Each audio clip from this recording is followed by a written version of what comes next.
வணக்கம். இது study with Pandian channel. இன்னைக்கு நம்ம 6th சோஷியல் சயின்ஸில் ஃபஸ்ட் டைம் ஃபுல்லாக கவர் பண்ண போகிறோம் ஒரே வீடியோவில். 6th வளவலன்னு நிறையா இருக்கே சார், இது எல்லாத்தையும் நாங்கள் படிக்கணுமா அப்படின்னு கேட்டால் கிடையாது, தேவையில்லை. இதில் இம்பார்ட்டன்ட் பாயிண்ட்ஸ் இருக்கும், அதை மட்டும் படித்தா போதும். கொஸ்டின் பாயிண்ட் ஆஃப் வியூவில் நம்ம கவர் பண்ணும்போது ஒரு கொஸ்டின் கூட மிஸ் ஆகாது, நம்ம அதை மட்டும் கவர் பண்ணால் போதும்.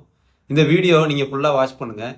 இதில் நீங்கள் புக்கை திறந்து படிக்கணும்னு அவசியம் கிடையாது, இதை கான்சென்ட்ரேட் பண்ணி கொஞ்சம் நேரம் கேளுங்க. உங்களுக்கு இம்பார்ட்டன்ட் பாயிண்ட் எல்லாமே நான் சொல்லிவிடுவேன். நீங்கள் ஜஸ்ட் கேட்டாலே போதும். 6th புக்கை பொறுத்த வரைக்கும் நம்ம பாடத்துக்குள்ளே போயிடலாம். முதல்ல ஹிஸ்ட்ரியில் யூனிட் 1 பார்ப்போம். வரலாறு என்றால் என்ன?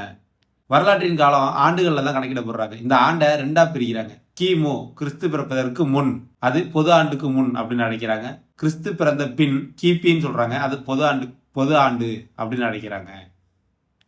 வரலாறு அப்படின்னா கடந்த கால நிகழ்வுகளின் காலவரிசை பதிவு. வரலாறு அப்படிங்கிறத ஹிஸ்டோரியா அப்படிங்கிற கிரேக்க சொல்லிருந்து எடுத்தாங்க. அந்த கிரேக்க சொல் ஹிஸ்டோரியாவுக்கு என்ன அர்த்தம்னா விசாரிப்பதன் மூலம் கற்றல். நாணயவியல் அப்படின்னா நாணயங்களை பற்றி படிக்கிறது. கல்வெட்டியல் அப்படின்னா எழுத்து பொறிப்புகள் பற்றிய படிப்பு. வரலாற்றின் ஆதாரங்களை 2ஆக பிரிக்கிறாங்க. ஒன்று தொல்பொருள் சான்றுகள், இன்னொன்று இலக்கிய சான்றுகள். தொல்பொருள் சான்றுகள் கீழே 4 இருக்கு. என்னென்னா நாணயங்கள், கல்வெட்டுகள், நினைவு சின்னங்கள், கைத்திறன் பொருட்கள். இதுல நாணயங்கள் தனியா இருக்கும். கல்வெட்டுகள்ல நம்ம நார்மல் கல்வெட்டை 4ஆக பிரிக்கிறாங்க. பாறை கல்வெட்டு, கோயில் சுவர் கல்வெட்டு, அதுக்கப்புறம் உலோகத்தூண், அதுக்கப்புறம் செப்பேடுகள். நினைவு சின்னங்கள்ல அரண்மனைகள், கோட்டை, கோயில், ஸ்தூபி, மடங்கள்லாம் வந்துருது.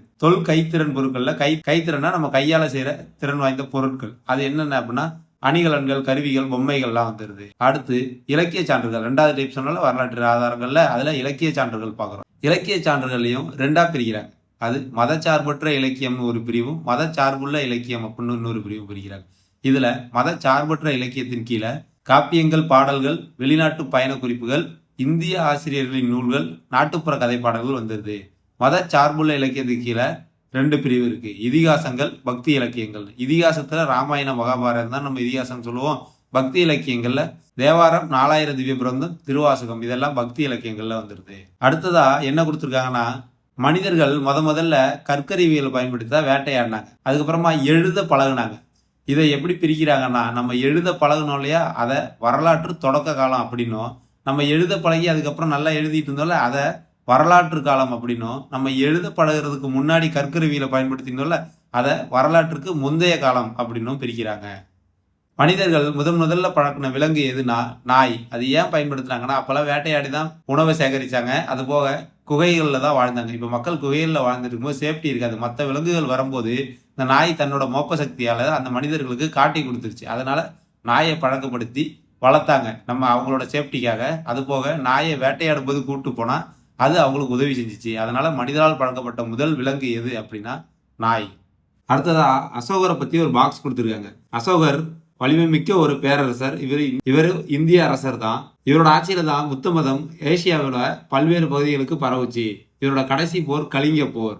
இந்த கலிங்க போர்ல ஜெயிச்சிட்டாரு. ஆனா வெற்றிக்கு பின் போரை துறந்த முதல் இந்திய அரசர் அசோகர் தான். ஏன் திறந்தாரு அப்படின்னா கலிங்க போர்ல நிறைய அப்பாவி மக்கள் கொல்லப்பட்டாங்க. தன்னாலதானே அந்த அப்பாவி மக்கள் கொல்லப்பட்டாங்க அப்படின்னு இவரு யோசிச்சு அதோட போருக்கு போறதே நிப்பாட்டிட்டாரு. அந்த போருக்கு அப்புறம் இவர் புத்த மதத்தை பின்பற்றி அமைதியும் அறமும் தான் நமக்கு தேவை அப்படின்னு அதை மற்ற மக்கள்கிட்ட பரப்ப ஆரம்பிச்சிட்டாரு. உலகத்திலேயே முதல்ல விலங்குகளுக்கு தனியா மருத்துவமனை அமைச்சதும் இந்த அசோகர் தான்.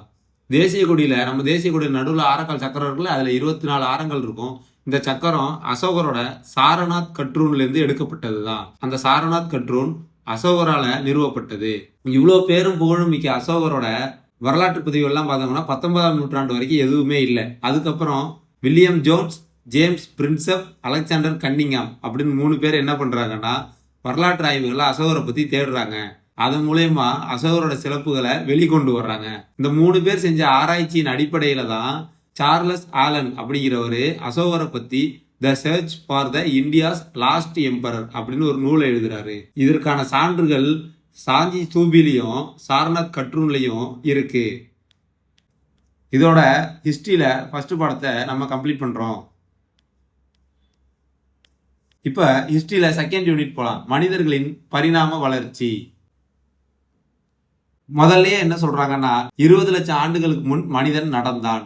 3 லட்சம் ஆண்டுகளுக்கு முன்னு உலகம் முழுவதும் பரவினான். 8000 ஆண்டுகளுக்கு முன் வேளாண்மை தொடங்கியது. 5000 ஆண்டுகளுக்கு முன்னாடி நாகரிகத்தின் தோற்றம். அதான் நம்ம படிச்சிருக்கோம் இல்லையா? மெசபடோமிய நாகரிகம், சிந்து சமவெளி நாகரிகம், எகிப்து நாகரிகம், சீன நாகரிகம். அந்த நாகரிகம்லாம் 5000 வருடங்களுக்கு முன்பு உருவாச்சு. அதுக்கப்புறம் தற்கால மனிதன். மனிதர்களுடைய பரிணாம வளர்ச்சியை நம்ம பயில்றதுக்கு 2 விஷயம் தேவை. ஒன்று தொல்லியல், இன்னொன்று மானுடவியல். தொல்லியல் அப்படிங்கிறது ஒன்றும் இல்லை, மனிதர்களும் அவங்க பயன்படுத்தின பொருட்களையும் வச்சு ஆராய்ச்சி பண்ணுறது தொல்லியல். மானுடவியல் அப்படிங்கிறது மனிதனோட பரிணாம வளர்ச்சியை பற்றி அறிஞ்சிக்கிறது மானுடவியல். மனிதன் படிப்படியாக எப்படி பரிணாம வளர்ச்சி அடைந்தான் அப்படிங்கிறத பற்றி படிக்கிறது மானுடவியல். இந்த 2 வச்சு மனிதர்களின் பரிணாம வளர்ச்சியை நம்ம பயில முடியும். அடுத்ததா மனித பரிணாம வளர்ச்சி நிலைகள் பற்றி கொடுக்குறாங்க. மொத்தம் 6 இருக்கு. இதில் முதல்ல ஆஸ்ட்ரலோபித்திகஸ் அப்படின்னு சொல்றாங்க. இந்த ஆஸ்ட்ரலோபித்திகஸ் தான் முதல்ல நடக்க கற்றுக்கிட்டவங்க. அடுத்து ஹோமோ எப்பிலிஸ். ஹோமோ எப்பிலிஸ் எப்படி இருந்தாங்கன்னா, குரங்குகளுக்கு கால் கட்டவர்கள் வேற மாதிரி இருக்கும் இல்லையா? இந்த கட்டவர்கள் இறுகப்பட்டிருக்கு ஏற்ற மாதிரி மாறுச்சு. முன்னாடி பக்கம் குரங்குகளுக்கு தாடை நீச்சி அதிகமாக இருக்கும் இல்லையா? அந்த தாடை நீச்சி குறைந்து காணப்பட்டது. இவங்க தான் ஹோமோ எப்பிலிஸ். ஹோமோ எரக்டஸ் அப்படிங்கிறவங்க நேராக நிமிர்ந்த மனிதன். அவன் தான் முதல்ல நெருப்பின் பயனை அறிந்தான். 4வதா நியாண்டர்தால் கொடுக்குறாங்க. நியாண்டர்தால் தான் இந்த முதல்ல 3 பார்த்தோம் இல்லையா? இதுல இருந்து இவங்க 3மே ஆப்பிரிக்கால இருந்தவங்க. நியாண்டர்தால் தான் ஆப்பிரிக்கால இருந்து முதல்ல வேறுபட்டு காணப்பட்டவர். இவங்க கரடுமுரடான கருவிகளை பயன்படுத்தினாங்க. இறந்தவர்களை புதைக்கும் பழக்கம் இவங்கள்ட்ட தான் முதல்ல இருந்தது. இதோட சான்றுகள் ஜெர்மனியில இருக்கு. 5வதா ஹோமோ சேப்பியன்ஸ் பாக்குறோம். இவங்க தான் சுயமா சிந்திக்கும் மனிதன் அப்படின்னு சொல்றாங்க. 3 லட்சம் ஆண்டுகளுக்கு முன் உருவானாரு. இவங்க வேட்டையாடும் உணவு சேகரிக்கும் சமூகமாக வாழ்ந்திருக்காங்க. ஆப்பிரிக்கால இருந்து இடம்பெயர்ந்து ஐரோப்பாலையும் ஆசியாலையும் குடியேறிக்கிறாங்க இந்த ஹோமோசேப்பியன்ஸ். கடைசியில குரோமக்னான்ஸ் பாக்குறோம். இவங்க தான் நவீன மனிதன். இவங்க கற்கருவிகள், எலும்பாலான கருவிகளை பயன்படுத்திருக்காங்க. குத்தீட்டியும் நெம்புகோல் வகை கருவிகளையும் பயன்படுத்திருக்காங்க இந்த குரோமக்னான்ஸ். இவங்க தான் நவீன மனிதன். அடுத்து மானுடவியல் அப்படின்னா என்னன்னு சொல்லிட்டேன். மனிதர்கள் மற்றும் அவர்களின் பரிணாம வளர்ச்சியை பற்றி படிப்பது மானுடவியல் அப்படின்னு ஆல்ரெடி நான் சொன்னேன். இந்த மானுடவியல் அப்படிங்கிற சொல்லுக்கு இங்கிலீஷ்ல என்ன பேருனா ஆந்த்ரோபாலஜி. இந்த ஆந்த்ரோபாலஜி அப்படிங்கிற வார்த்தையை கிரேக்கத்திலிருந்து எடுத்திருக்காங்க. இந்த கிரேக்கத்திலிருந்து எடுக்கும்போது ஆந்த்ரோபாலஜி 2ஆ பிரிச்சோம்னா ஆந்த்ரோபாஸ், லோகோஸ் அப்படின்னு வரும். இந்த ஆந்த்ரோபாஸோட பொருள் என்னன்னா மனிதன். லோகோஸ் அப்படிங்கிறதோட பொருள் எண்ணங்கள் அல்லது காரணம்.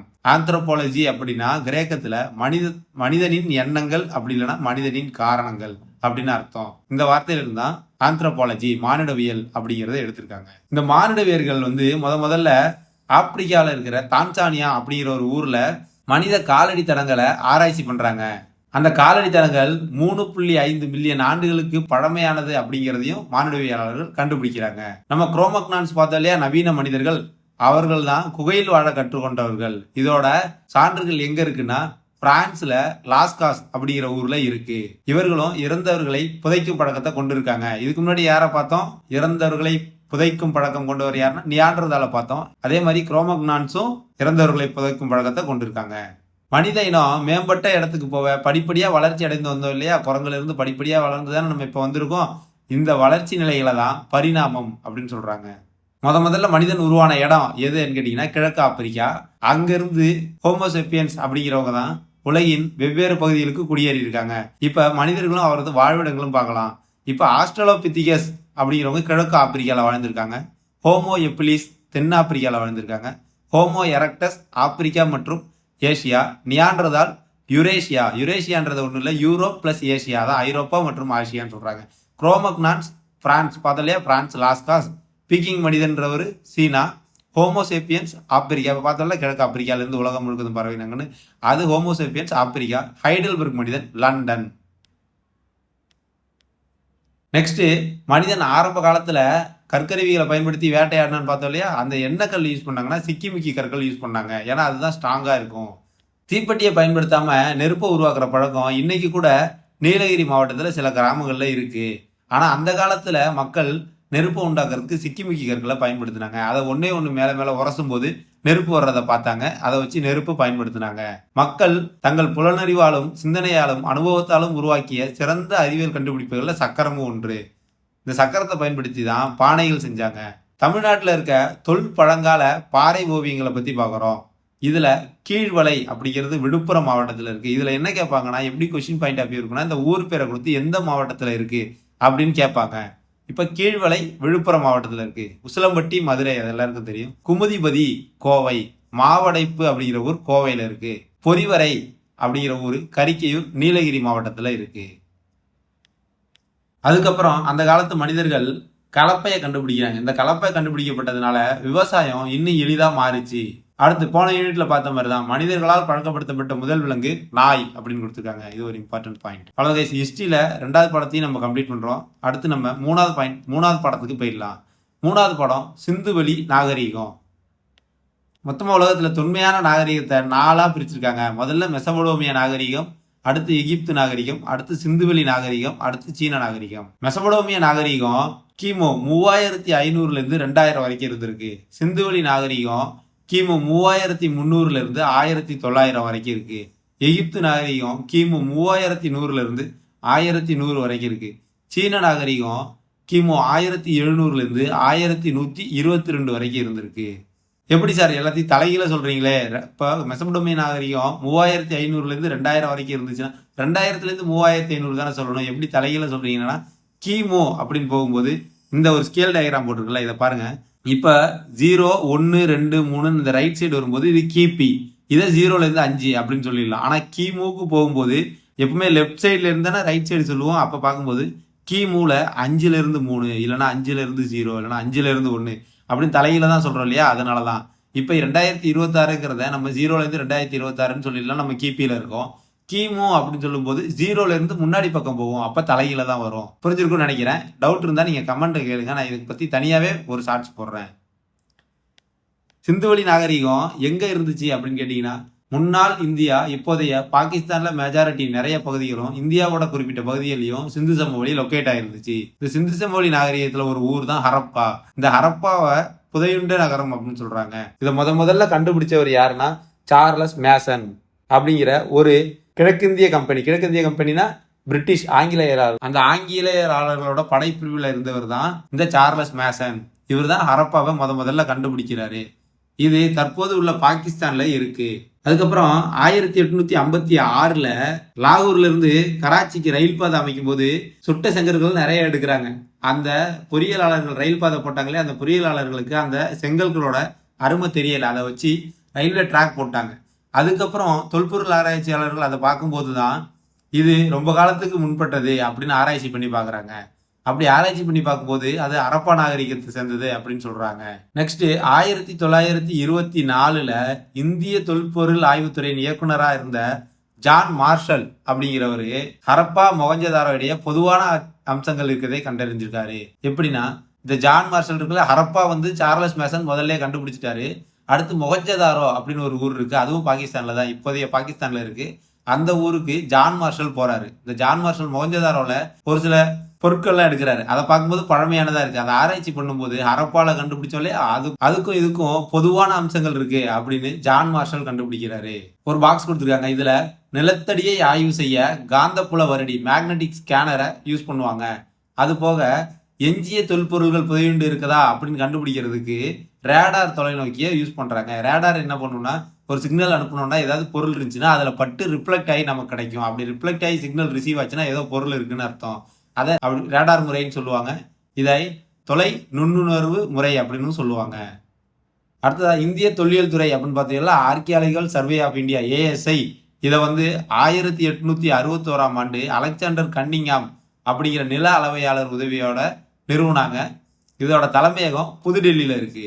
இந்த ஹரப்பா மொஹஞ்சதாரோ அப்படின்னு 2 ஊர் இருந்துச்சு இல்லையா? அந்த 2 ஊருக்கும் பொதுவான அம்சங்கள் இருக்குன்னு சொன்னால, ஆனா அங்க உள்ள மண்பானையை ஆராய்ச்சி பண்ணும்போது மொஹஞ்சதாரோட ஹரப்பா கொஞ்சம் பழமையானது அப்படின்னு கண்டுபிடிக்கிறாங்க. இதனாலதான் சிந்துவெளி நாகரிகத்தை ஹரப்பா நாகரிகம் அப்படின்னு சொல்லுவாங்க. ஏன்னா ஹரப்பா தான் உள்ளதுலேயே பழமையானது அப்படின்னு கண்டுபிடிச்சிருக்காங்க. அதனால ஹரப்பா நாகரிகம் அப்படின்னு சொல்றாங்க. இந்த சிந்துவெளி நாகரிகம்ன்ற பேர் எப்படி வந்துச்சுன்னா, இந்த நாகரிகம் சிந்து நதி இருக்குல்ல, அந்த சிந்து நதியால உருவானது. அதனால இந்த சிந்து நாகரிகம் அப்படின்னு சொல்றாங்க. நெக்ஸ்ட் இந்த சிந்துவெளி நாகரிகத்தை பத்தின பேசிக் டீட்டெயில் கொடுத்துருக்காங்க. இதோட புவி எல்லை எங்க இருக்குன்னா தெற்கு ஏசியா. நம்ம இந்தியாவும் சரி பாகிஸ்தானும் சரி தெற்கு ஏசியால தான் நம்ம இருக்கோம். சிந்துவெளி நாகரிகம் தெற்கு ஏசியால தான் இருந்துச்சு. காலப்பகுதி வெண்கல காலம், இதை உலோக காலம்னு சொல்லுவாங்க. நம்ம முதல்ல உருவாக்குனதை இப்ப கற்காலம்னு பார்த்தோம். கற்களை யூஸ் பண்ணி வேட்டையாடினதை கற்காலம்னு பார்த்தோம். அதுக்கப்புறம் தான் உலோக காலம் இருக்கு. அந்த உலோக காலத்துல வெண்கல காலத்துல இந்த சிந்துவெளி நாகரிகம் இருந்திருக்கு. இதோட சிந்துவெளி நாகரிகத்தோட காலம் என்னன்னா கிமு 3300 1900. இதை கதிரியக்க கார்பன் வயது கணிப்பு முறை மூலயமா கண்டுபிடிச்சிருக்காங்க. அது என்னன்னு இதே பாடத்துல பின்னாடி இருக்கும், பார்க்கலாம். மொத்த பரப்பளவு 13 லட்சம் சதுர கிலோமீட்டர். நகரங்கள் 6 பெரிய நகரங்கள் இருந்திருக்கு. 200க்கும் மேற்பட்ட கிராமங்கள் இருந்திருக்கு. ஒரு தகவல் பேழை கொடுத்திருக்காங்க. இதுல வெண்கல காலம் என்பது மக்கள் வெண்கலத்தாலான பொருட்களை பயன்படுத்திய காலம் தான் வெண்கல காலம். இந்த ஹரப்பா அப்படிங்கிற நகரில் திட்டமிடப்பட்ட 2 பகுதிகள் இருக்கு. ஒன்று மேல்நகர் அமைப்பு, இன்னொன்று கீழ்நகர் அமைப்பு. மேல்நகர் அமைப்பு மேற்கு பகுதியில் இருந்துச்சு. அது கொஞ்சம் உயரமான பகுதி. அங்க நகர நிர்வாகிகள் மட்டும் வாழ்ந்தாங்க. பெருங்குளமும் தானிய களஞ்சியும் அந்த மேல்நகர அமைப்புல தான் இருந்துச்சு. கீழ்நகர அமைப்புன்றது கிழக்கு பக்கமா இருந்துச்சு. இது மேல்நகர அமைப்பை விட கொஞ்சம் தாழ்வான பகுதி. இதான் பொதுமக்கள் வாழ்ந்திருக்காங்க. மெஹர்கர் அப்படிங்கிறது சிந்து சமவெளி நாகரிகத்தோட முன்னோடி அப்படின்னு சொல்றாங்க. சிந்து சமவெளி நாகரிகத்தின் முன்னோடி என்னன்னு கேட்டா அது மெஹர்கர். இந்த மெஹர்கர் எங்க இருக்குன்னா பாகிஸ்தான் நாட்டுல பலுச்சிஸ்தான் மாநிலத்துல போலன் ஆற்று படுகைக்கு பக்கத்துல இருக்கு. இதுதான் தொடக்க கால மனிதன் வாழ்ந்த இடமா கருதப்படுது. இந்த மெஹர்கரோட காலகட்டம் கிமு 7000 ஒட்டி இருக்கு. நம்ம என்ன பார்த்தோம், சிந்துவெளி நாகரிகம் 3300 1900 பார்த்தோம். அதுல இருந்து 4000 வருஷத்துக்கு முன்னாடி, அதாவது கிமு 7000 இந்த மெஹர்கர் உருவாயிடுச்சு. அதனாலதான் சிந்துவெளி நாகரிகத்தின் முன்னோடி அப்படின்னு அழைக்கப்படுது. நெக்ஸ்ட் பெருங்குளம் அப்படின்னு பார்க்கணும். இந்த பெருங்குளம் மொஹஞ்சதாரோல இருக்கு.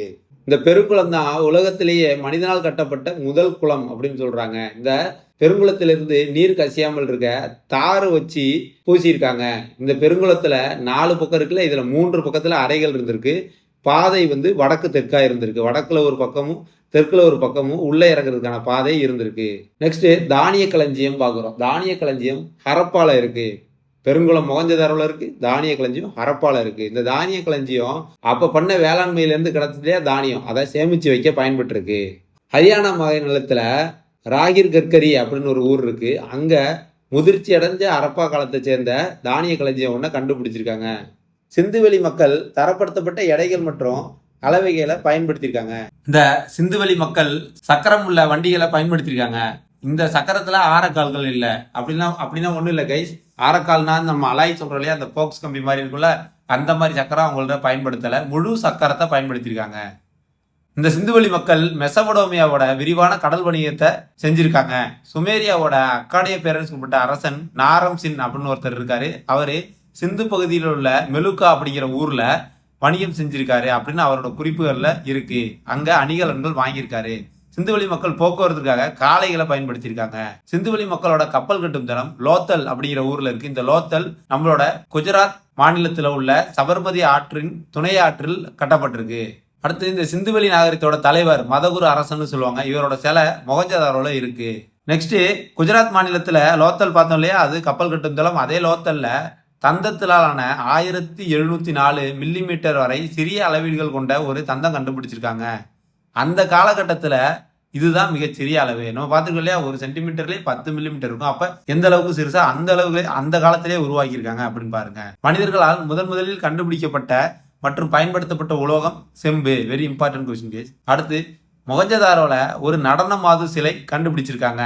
இத வெண்கலத்தால் ஆன ஒரு சிலை. இது மொஹஞ்சதாரோல இருக்கு. இத முதல்ல பார்த்த ஜான் மார்ஷல் இந்த சிலை கண்டிப்பா இப்ப இந்த காலகட்டத்தை சேர்ந்தது இல்லை, இது வரலாற்றுக்கு முந்தைய காலத்தை சேர்ந்ததா தான் இருக்கணும் அப்படின்னு அனுமானித்தாரு. அது அவர் அனுமானித்த மாதிரியே 3000 ஆண்டுகள் பழமையானது தான். அது சிந்துவெளி நாகரிகத்தை சேர்ந்தது. அடுத்து கேவிடி அப்படின்னு சொல்றாங்க. கேவிடினா கொற்கை, வஞ்சி, தொண்டி. இது எல்லாமே தமிழ்நாட்டில் இருக்கக்கூடிய கடலோர மாவட்டங்கள். இதே மாதிரி பாகிஸ்தான்லயும் கொற்கை, வஞ்சி, தொண்டி, மதுரை, உரை, கூடல் நகர் அப்படின்னு பேர் கொண்ட இடங்கள்லாம் இருக்கு.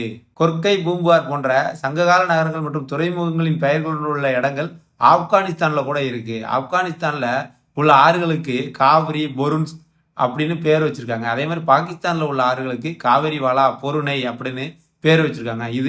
இது தமிழ் சொற்களை பிரதிபலிக்கிற மாதிரி இருக்கு அப்படின்னு சொல்றாங்க. அடுத்ததா சிந்துவெளி மக்கள் எழுத்து முறை பயன்படுத்தினாங்களே, அந்த எழுத்து முறைய இதுவரைக்கும் நம்மால் புரிந்து கொள்ள முடியவில்லை. அதை நம்மளால படிக்க முடியல. சிந்துவெளி மக்கள் வெண்கலத்தை பயன்படுத்தினாங்க. அவங்க வெண்கல காலத்தை சேர்ந்தவங்க. அதே மாதிரி போக்குவரத்துக்கு காளைகளை பயன்படுத்தினாங்க. அதனால சிந்துவெளி மக்களுக்கு இரும்பு மற்றும் குதிரையை பத்தி தெரியாது. சிந்துவெளி மக்கள் ஆவரணம் செய்ய சிவப்பு நிற மணிக்கற்களை பயன்படுத்தினாங்க. அதை கார்னலியன் அப்படின்னு சொல்றாங்க. இங்கிலீஷ்ல அது பேர் கார்னலியன். ஒரு தடவை குரூப் 1ல கார்னலியன் அப்படின்னே கேட்டாங்க. சிவப்பு நிற மணிக்கற்கள் நமக்கு கேட்கல, அதனால நான் அழுத்தி சொல்றேன் கார்னலியன். சிந்துவெளி மக்கள் மட்பாண்டங்கள் செய்யும் போது சிவப்பு நிறத்துல செஞ்சாங்க. அதுல கருப்பு நிற ஓவியங்களை வரைந்தாங்க. கிமு 1900 ஹரப்பா நாகரிகம் சரிய தொடங்கியது. அது ஏன்னா ஆற்றங்கரையில தானே, சிந்து நதி கரையில தானே அது இருந்துச்சு. அதுல வெள்ளம் வந்திருக்கலாம், சுற்றுச்சூழல் பாதிப்பு ஏற்பட்டிருக்கலாம், படையெடுப்பு வந்திருக்கலாம், இயற்கை சீற்றங்கள், இந்த மாதிரி பல காரணங்களால சிந்துவெளி நாகரிகம் 1900 சரிய தொடங்கிருச்சு. முதல்ல எழுத்து வடிவம் சுமேரியர்களால் உருவாக்கப்பட்டது. மொஹஞ்சதாரோல தொல்பொருள் ஆராய்ச்சி நடக்குது இல்லையா, அந்த இடத்த உலக பாரம்பரிய தலமாக யுனெஸ்கோ அமைப்பு தேர்ந்தெடுத்திருக்கு. சிந்துவெளி நாகரிகம் பழமையான 4 நாகரிகத்துல ஒண்ணு. நம்ம அந்த 4 நாகரிகம் என்னன்னு ஆல்ரெடி பார்த்துட்டோம். உலகின் முதல் திட்டமிடப்பட்ட நகரங்கள் இங்கே தான் இருக்கு. சுத்தம் மற்றும் சுகாதாரம் பற்றிய உணர்வு இங்க மேலோங்கி இருந்தது. கதிரியக்க கார்பன் வயது கணிப்பு முறை அப்படின்னா என்னன்னா, இந்த கதிரியக்க ஐசோடோப் இருக்கு இல்லையா, இந்த கார்பனோட மகிமை என்னன்னா, உலகத்துல எந்த பொருள் இருந்தாலும் அதுல கார்பன் இருக்கும். இந்த கதிரியக்க கார்பன் ஐசோடோப் முறையின் மூலமா அந்த பொருள்ல எவ்வளவு கார்பன் இருக்கு அப்படின்றத கண்டுபிடித்து அந்த பொருளோட வயதை கணக்கிடுவாங்க. இதுக்கு அவங்க பயன்படுத்துற கார்பன் C14, கார்பன் 14 அப்படின்னு சொல்றாங்க. அவ்வளவுதான் கைஸ், இதோட நம்ம 3rd யூனிட் கம்ப்ளீட் பண்றோம். அடுத்ததா ஹிஸ்டரியில 4th யூனிட் பில்லாம் தமிழ்நாட்டின் பண்டைய நகரங்கள். உலகின் மிக தொன்மையான நாகரிகம் மெசபடோமியா அப்படின்னு சொல்றாங்க. இது 6500 ஆண்டுகள் முற்பட்டது அப்படின்னு சொல்றாங்க. அது எப்படி சார் 6500 ஆண்டுகள்? நம்ம இப்பதானே படிச்சோம் 3500 தானே கிமு அப்படின்னா. இப்ப நம்ம ஒரு 2000 வருடங்கள் வாழ்ந்துட்டோம் இல்லையா. இந்த 2000 பிளஸ் கிமுல ஒரு 3500, மொத்தம் 5500 வருதா. மெசபடோமியால அந்த நாகரிகம் ஆரம்பிக்கிறதுக்கு 1000 வருடங்கள் முன்னாடியே மக்கள் குடியேறிட்டாங்க. அது ஒரு 1000 பிளஸ் கிமுல ஒரு 3500, 4500, இப்போ ஒரு 2000 வருஷம் 6500. மெசபடோமிய நாகரிகம் 6500 வருடங்கள் முற்பட்டது. இந்த ஹரப்பா மொஹஞ்சதாரோ மாதிரியே தமிழ்நாட்டில் கூட பண்டைய தொன்மையான நகரங்கள் இருக்கு. அதுல முக்கியமான நகரம் 3 பத்தி நம்ம பார்க்கிறோம். மதுரை, காஞ்சிபுரம், பூம்புகார். முதல்ல பூம்புகாரை பத்தி பார்க்கலாம். காப்பிய மைந்தர்களான அப்படின்னா ஒன்றும் இல்லை, நம்ம சிலப்பதிகாரர்களுக்கே அந்த காப்பியத்தை சொல்றாங்க. அதுல கோவலனும் கண்ணகி இருக்காங்கல்ல, அவங்க இந்த பூம்புகார்ல தான் பிறந்திருக்காங்க. இந்த பூம்புகார் துறைமுகம் வரலாற்று சிறப்பு மிக்க துறைமுகம். காவேரி ஆறு கடல்ல கலக்கிற இடம் இருக்கையா, அதுதான் பூம்புகார். அது தற்போதைய மயிலாடுதுறை மாவட்டத்துல இருக்கு. இந்த பூம்புகார் நகரத்துக்கு புகார், காவேரி பூம்பட்டினம் அப்படின்னு பேரும் இருக்கு. சங்ககால சோழ அரசின் துறைமுகம் இந்த பூம்புகார். இங்கு நடந்த வணிகம் குறித்து பட்டினப்பாளையிலையும் இரட்டை காப்பியங்களான சிலப்பதிகாரம், மணிமேகலையில் இருந்தும் நம்ம அறிந்து கொள்ளலாம். சிலப்பதிகாரமும் மணிமேகலையும் தான் இரட்டை காப்பியம். சிலப்பதிகாரத்தோட நாயகி கண்ணகியின் தந்தை மாநாயகன். மாநாயகன் அப்படின்னா பெருங்கடல் வணிகன் அப்படின்னு பொருள். கோவலனோட தந்தை மாசாத்துவான் அப்படின்னா பெருவணிகன் அப்படின்னு பொருள். இங்க வணிகம் செய்ய கிரேக்கம், ரோம் போன்ற பல நாடுகள்ல இருந்து மக்கள் இங்க வந்திருக்காங்க. அவங்க கப்பல்ல எடுத்துட்டு வந்த பொருட்கள் எல்லாம் வியாபாரம் பண்ண கொஞ்சம் நாள் ஆகும் இல்லையா, அதனால அவங்க இங்கேயே தங்கி வியாபாரம் பண்ணியிருக்காங்க. அதனால பூம்புகார்ல உள்ள மக்கள் அவங்களோட இன்ட்ராக்ட் இல்லையா, பேசணும். அதனால பல மொழிகள் தெரிந்தவர்களாகவும் அவங்களோட பண்பாடுகளை தெரிந்தவங்களாகவும் அவங்கள்ட்ட இருந்து நிறைய கத்துக்கிட்டும் இருந்திருக்காங்க. பூம்புகார்ல உள்ள மக்கள் வெளிநாட்டுக்காரங்க தானே அப்படின்னு ஏமாத்தணும்னு நினைக்கல, மிக சரியான விலையிலேயே வணிகம் செஞ்சிருக்காங்க அப்படின்னு பட்டினப்பாளையில குறிப்பிடப்பட்டிருக்கு. பட்டினப்பாளையோட ஆசிரியர் கடியலூர் உருத்திரங்கண்ணனார். இவரோட காலம் என்னன்னு கேட்டீங்கன்னா கிமு பொது ஆண்டுக்கு முன் 2ஆம் நூற்றாண்டை சேர்ந்தவர் இந்த கடியலூர் உருத்திரங்கண்ணனார். இதுல இருந்து இந்த பூம்புகார் நகரம் எவ்வளவு பழமையானது அப்படின்னு நம்ம தெரிஞ்சுக்கலாம். இந்த பூம்புகார்ல கடல் வழியாக குதிரைகளும் கருமிளகு தரை வழியாகவும் இறக்குமதி செய்யப்பட்டிருக்கு. வடமலையிலிருந்து தங்கம் இறக்குமதி செய்யப்பட்டு அது மெருகூட்டப்பட்டு வெளிநாடுகளுக்கு ஏற்றுமதி செய்யப்பட்டிருக்கு. மேற்கு தொடர்ச்சி மலையிலிருந்து சந்தனமும், தென்கடல்லிருந்து முத்தும், கிழக்கு பகுதியிலிருந்து பவளமும், ஈழத்திலிருந்து உணவுப் பொருட்களும் இங்கே இறக்குமதி செஞ்சிருக்காங்க. பூம்புகாரோட வாழ்வினை பத்தி தெரிஞ்சுக்கணும்னா சிலப்பதிகாரத்தோட புகார் காண்டத்தினை வாசித்து தெரிஞ்சுக்கலாம். சிலப்பதிகாரத்துல 3 காண்டங்கள் இருக்கு. புகார் காண்டம், வஞ்சி காண்டம், மதுரை காண்டம். இதுல புகார் காண்டம் பூம்புகாரை பத்தினது. பட்டினப்பாளைய வாசித்தும் பூம்புகாரோட வாழ்க்கை முறையை அறிஞ்சிக்கலாம். கிபி 200 வரை சிறப்பு மிச்சு தெரிந்த இந்த பூம்புகாரு அதுக்கப்புறம் கடலுக்குள்ள போயிருக்கலாம், இல்லைன்னா அழிஞ்சிருக்கலாம் அப்படின்னு கருதுறாங்க. அதுக்கப்புறம் பூம்புகாரோட சிறப்பு இல்லை. அடுத்து மதுரையை பத்தி பார்க்குறோம். இந்தியாவில் உள்ள மிக பழமையான நகரங்கள்ல மதுரையும் ஒன்று. இங்க இதை சங்கம் வளர்த்த நகரம் அப்படின்னு சொல்றாங்க. பண்டைய காலத்துல பாண்டியர்களும் சோழர்களும் களப்பிரர்களும் மதுரையை ஆட்சி செஞ்சிருக்காங்க. இடைக்காலத்துல பிற்கால சோழர்களும் பிற்கால பாண்டியர்களும் அவரை தொடர்ந்து நாயக்கர்களும் ஆட்சி செஞ்சிருக்காங்க. இதற்கான சான்றுகள் மதுரைக்கு அருகில் உள்ள கீழடியில இருக்கு. கீழடி சிவகங்கை மாவட்டம், ஆனால் மதுரைக்கு மிக அருகில் இருக்கு. இதற்கான சான்றுகள் அங்கதான் கிடைக்குது. கடைச்சங்க காலத்துல தமிழ் பணி செய்த புலவர்கள் 49 பேரு. கிழக்கு கடற்கரையில தொண்டி அப்படின்னு ஒரு ஊர் இருக்கு. தொண்டினா இப்ப உள்ள ராமநாதபுரம் மாவட்டத்துல ஒரு ஊரு. இங்கிருந்து மதுரைக்கு அகில், சந்தனம் போன்ற நறுமணப் பொருட்கள் வந்திருக்கு. பண்டைய இஸ்ரேல் அரசர் சாலமன் முத்துக்களை ஒவரி அப்படிங்கிற ஊர்லேருந்து இறக்குமதி செஞ்சிருக்காரு. ஒவரிங்கிறது இப்போ உள்ள தூத்துக்குடி மாவட்டத்தில் ஒரு ஊர். பாண்டியர் துறைமுகமான கொர்க்கைக்கு அருகில் இருக்கு. கொர்க்கை, ஒவரி ரெண்டுமே தூத்துக்குடியில் இருக்கு. ரோமானிய நாணயங்கள் தயாரிக்கும் தொழிற்சாலை ஒன்று மதுரையில் இருக்கு. மதுரையை தூங்கா நகரம்னு சொல்லுவாங்க. அது ஏன்னா நாலங்காடி, அல்லங்காடின்னு 2 அங்காடி இருந்திருக்கு. நாலங்காடி அப்படிங்கிறது 4 + அங்காடி தானே, அது பகல் நேர அங்காடி. அல்லங்காடின்றது அல் + அங்காடி, அது இரவு நேர அங்காடி. அல்லுங்கிறது இரவு, அல்லங்காடி இரவு நேர அங்காடி. இப்படி 24 மணி நேரமும் மதுரையில் அங்காடிகள் செயல்பட்டு இருந்ததுனால அதை தூங்கா நகரம் அப்படின்னு சொல்லுவோம். இரவுல கூட பெண்கள் இரவு நேரங்களில் கூட அல்லங்காடியில் போய் சேஃப்டியாக பொருட்கள் வாங்கிட்டு வர முடிஞ்சிச்சு மதுரையில். கிரேக்க வரலாற்று ஆசிரியர் மெகஸ்தனிஸ் குறிப்புகளில் மதுரையை பற்றி தகவல்களை கொடுத்துருக்காரு. மௌரிய அரசரான சந்திரகுப்தரோட அமைச்சர் சாணக்கியர்னு சொல்லுவாங்க. அவருக்கு பேர் கௌடில்யர்னு சொல்லுவாங்க. சாணக்கியர், கௌடில்யர் 2 பேரும் ஒரே ஆள் தான். அவர் எழுதின அர்த்த சாஸ்திரத்தில் மதுரையை பற்றி குறிப்பிட்டிருக்காரு. நம்ம அடுத்ததாக காஞ்சிபுரத்தை பற்றி பார்க்குறோம். காஞ்சிபுரத்தில் பள்ளிகள் நிறைய இருந்ததாக கூறுறாங்க. சமணர் அமைத்த பள்ளிகளில் சமண மாணவர்களும் புத்த விகாரங்களில் புத்த மாணவர்களும் பயின்றிருக்காங்க. நாலந்தா பல்கலைக்கழகத்தில் பயின்ற சீன பயணி யுவான் சுவாங் தன்னோட மேற்படிப்புக்காக காஞ்சிபுரத்தில் உள்ள கடிகை அப்படிங்கிற ஒரு ஊருக்கு வந்திருக்காரு. நகரங்களில் சிறந்தது காஞ்சி அப்படின்னு காளிதாசரும், கல்வியில் கரையில்லாத காஞ்சி அப்படின்னு திருநாவுக்கரசரும் காஞ்சிபுரத்தை புகழ்ந்து பாடியிருக்காங்க. புத்தகயா, காஞ்சி, இந்த மாதிரி இந்தியாவில் 7 புனித ஸ்தலங்கள் இருக்கு. அதில் தான் உஜ்ஜைனு, அயோத்தி எல்லாம் வரும். இந்த 7 புனித ஸ்தலங்களில் ஒன்று தான் தமிழ்நாட்டிலேருந்து இருக்கு. அது காஞ்சிபுரம் தான். ஒரு தகவல் பேழை கொடுத்துருக்காங்க. புகார் துறைமுக நகரம், மதுரை வணிக நகரம்னு சொல்லலாம், தூங்க நகரம்னு சொல்லலாம். காஞ்சி கல்வி நகரம்னு சொல்லலாம், கோயில்களின் நகரம் சொல்லலாம், ஏரிகளின் மாவட்டம்னு சொல்லலாம். அது ஏன்னு பின்னாடி பார்க்கலாம். தொண்டை நாட்டோட மிக பழமையான நகரம் காஞ்சி. இந்த காஞ்சிபுரத்துல தான் தர்மபாலர், ஜோதிபாலர், சுமதி, போதி தர்மர் போன்ற சான்றோர்கள் பிறந்து வாழ்ந்திருக்காங்க. காஞ்சி கோயில்களின் நகரம் அப்படின்னு அழைக்கப்படுது. ஏன்னா இங்கு உள்ள கைலாசநாதர் கோயில் புகழ்பெற்றது. இந்த கைலாசநாதர் கோயிலை கட்டினது ராஜசிம்மன். அது போக பல குடவரை கோயில்கள் காஞ்சிபுரத்தை சுற்றி கட்டப்பட்டிருக்கு. அதனால காஞ்சி கோயில்களின் நகரம் அப்படின்னு அழைக்கப்படுது. பௌத்த துறவியான மணிமேகலை தன்னோட இறுதி காலத்தை காஞ்சிபுரத்தில் தான் கழிச்சிருக்காங்க. காஞ்சிபுரம் ஏரிகளின் மாவட்டம்னு அழைக்கப்படுது. ஏன்னா காஞ்சிபுரத்தை சுற்றி நிறைய ஏரிகள் கட்டப்பட்டிருக்கு. அதனால காஞ்சிபுரம் ஏரிகளின் மாவட்டம் அப்படின்னு அழைக்கப்படுது. கரிகால சோழன் கட்டின கல்லணையாலும் காஞ்சிபுரத்தை சுற்றியுள்ள உள்ள ஏரிகளாலும் மற்றும் கால்வாய்களாலும் தமிழர்களோட நீர் மேலாண்மை திறனை நம்ம அறிஞ்சிக்கலாம். பூம்புகார், மதுரை, காஞ்சி போலவே கொர்க்கை, வஞ்சி, தொண்டி, உறையூர், தகடூர், முசிறி, கருவூர், மாமல்லபுரம், தஞ்சை, காயல் அப்படின்ற நகரங்களும் தமிழ்நாட்டில் இருந்திருக்கு. இந்த பாக்ஸில் சேரநாடு, சோழநாடு, பாண்டிய நாடு, தொண்டை நாடோட ஏரியா கொடுத்துருக்காங்க. சேரநாடு எங்கெங்கே இருந்துச்சுன்னா கோவை, நீலகிரி, கரூர், கன்னியாகுமரி மற்றும் இன்றைய கேரள மாநிலத்தின் பகுதிகளில் சேரநாடு இருந்திருக்கு. சோழ நாடு நம்ம தமிழ்நாட்டில் டெல்டா மாவட்டங்களில் இருந்திருக்கு. தஞ்சாவூர், திருவாரூர், நாகை, திருச்சி, புதுக்கோட்டை மாவட்டங்களில். பாண்டிய நாடு அப்படிங்கிறது தமிழ்நாட்டின் தென் மாவட்டங்களில் இருந்திருக்கு. மதுரை, ராமநாதபுரம், சிவகங்கை, தூத்துக்குடி, திருநெல்வேலி உள்ளிட்ட தென் மாவட்டங்கள். தொண்டை நாடு அப்படிங்கிறது தமிழ்நாட்டோட நார்த் சைடில் இருந்திருக்கு. அது காஞ்சிபுரம், திருவள்ளூர், தருமபுரி, திருவண்ணாமலை, வேலூர் மற்றும் விழுப்புரம் மாவட்டத்தின் வடக்கு பகுதியில் இருந்திருக்கு. அவ்வளோதான் கைஸ், இதோட இந்த பாடம் கம்ப்ளீட் பண்ணுறோம். நெக்ஸ்ட்டு நம்ம ஜியாகிரபிக்கு மூவ் பண்ணலாம். இதில் பாடம் பேரண்டம் மற்றும் சூரிய குடும்பம். முதல்ல விண்மீன்களும் வான்பொருட்களும் பெருவெடிப்பு, பிக் பேங் அப்படின்னு சொல்கிறாங்க. இதன் மூலமாக தான் உருவாச்சு.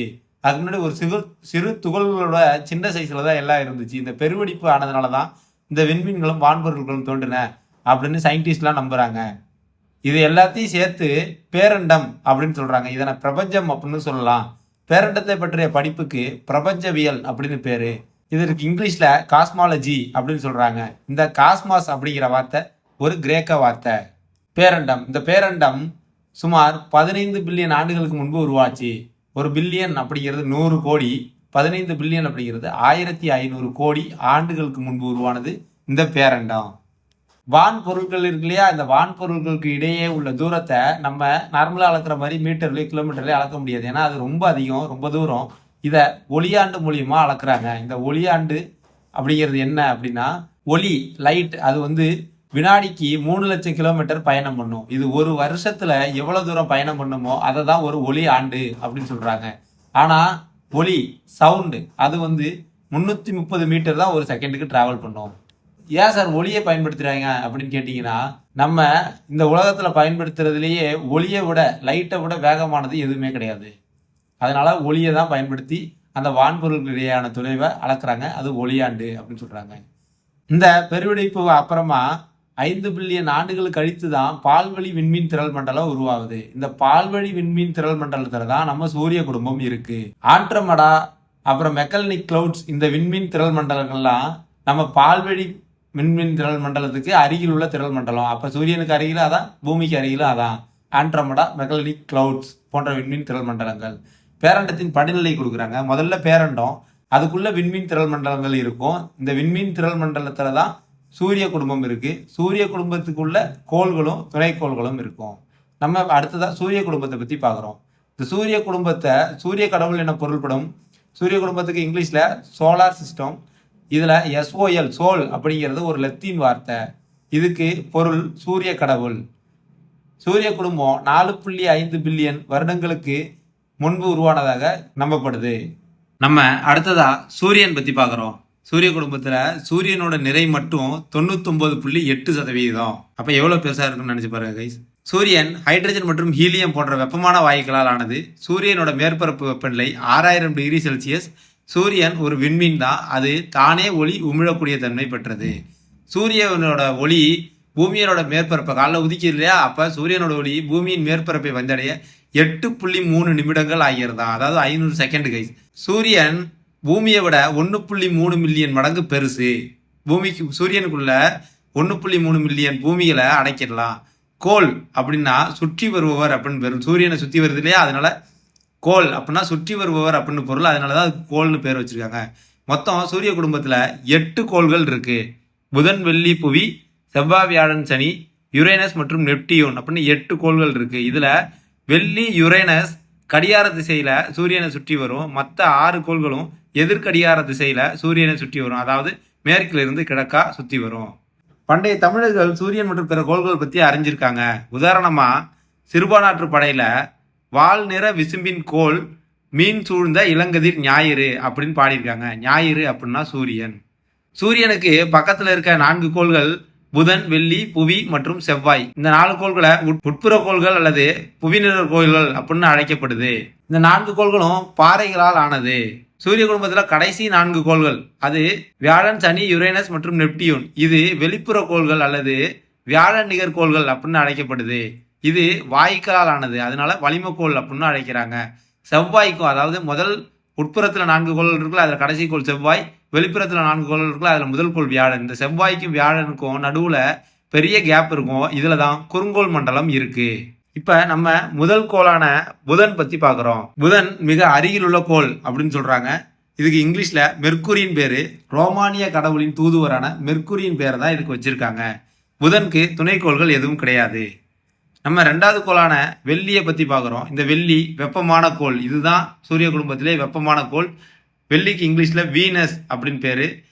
வெள்ளியையும் புவியையும் இரட்டை கோள்கள் அப்படின்னு சொல்றாங்க. ஏன்னா பூமியும் வெள்ளியும் கிட்டத்தட்ட ஒரே சைஸ்ல இருக்கும். வெள்ளி தான் தன்னைத்தானே சுத்தி வர்றதுல மிகவும் ஸ்லோவா சுத்துறது. தன்னைத்தானே சுத்திக்கிறதுக்கு 243 நாட்கள் ஆகுது. பூமி தன்னைத்தானே சுத்திக்கிறதுக்கு 24 மணி நேரம் ஆகும். அதை தான் நம்ம ஒரு நாள் அப்படின்னு சொல்லுவோம். வெள்ளியில ஒரு நாள் அப்படிங்கிறது 243 நாட்களுக்கு சமம். வெள்ளிக்கும் துணைக்கோள்கள் கிடையாது. அன்பு மற்றும் அழகை குறிக்கிற ரோமானிய பெண் கடவுளின் பெயரான வீனஸ் அப்படின்றது தான் வெள்ளிக்கு பேரா வச்சிருக்காங்க. நம்ம நிலாவுக்கு அடுத்தபடியா வானத்துல பிரகாசமா தெரிகிறது நீ வெள்ளி தான். அதனால இந்த வெள்ளிக்கு விடிவெள்ளி, அந்தி வெள்ளி அப்படின்னும் அழைக்கிறாங்க. நம்ம 3வது கோளா பூமியை பத்தி பாக்குறோம். ரோமானிய கிரேக்க கடவுளின் பேர் இல்லாத ஒரே கோள் பூமி தான். மற்ற 7 கோள்களுக்கு ரோமானிய கடவுளின் பேரோ அல்லது கிரேக்க கடவுளின் பேரோ தான் வச்சிருக்காங்க. பூமிக்கு அந்த மாதிரி எந்த பேரும் கிடையாது. பூமி மேல இருந்து பார்த்தா நீல கலர்ல தெரியும் சொல்றாங்க. அது ஏன்னா பூமியில 4/3 நீர் மட்டும்தான் இருக்கும்.